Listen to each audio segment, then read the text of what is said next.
Steve McCabe. Thank you.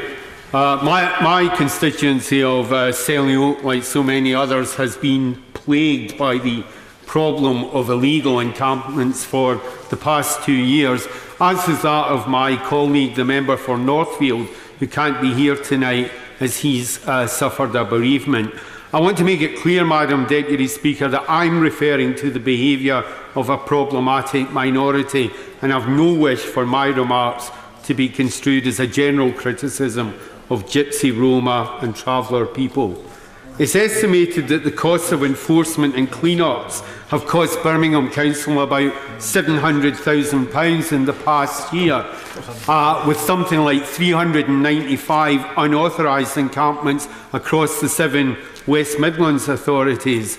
That's just some idea of the scale of it in our area. I want to thank the Police and Crime Commissioner, David Jameson, for his help, officers and councillors of the Birmingham City Council, Adrian Jones of the National Federation of Gypsy Liaison Groups, and Abilene McShane, who's a constituent of mine, all of whom have helped my understanding of this issue.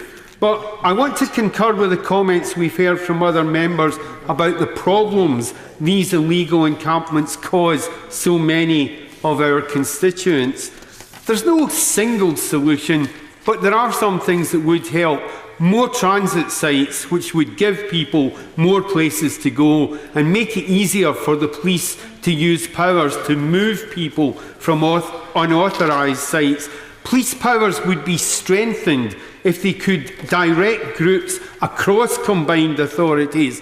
I'd urge the government to consider a change to Section 62A of the Criminal Justice Public Order Act that would allow police officers to direct unauthorised encampments to a site in a neighbouring authority where those authorities are working together as a combined authority or under some other sharing arrangement. That would make a significant difference to some of the problems that we have at the moment. And we could also do with a further change to protect private property. So if a landowner recovers a site from unauthorised occupation, there's some sanction to prevent repeat returns, which is what happens at the moment.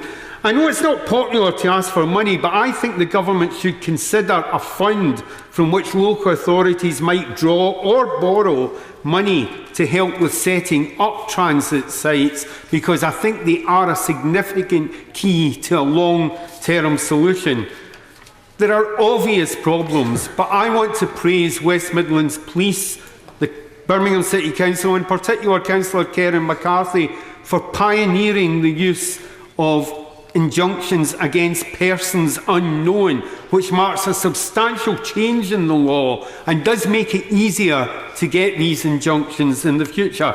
But I want to conclude by saying, injunctions are not the answer. We'll simply end up with a displacement problem. What they are is a short-term solution. They're a sticking plaster. But what we need is to find longer-term measures, some of which the Minister, to be fair, hinted at tonight. It seems to me there's quite a lot of effort on all sides of the House for people to be reasonable.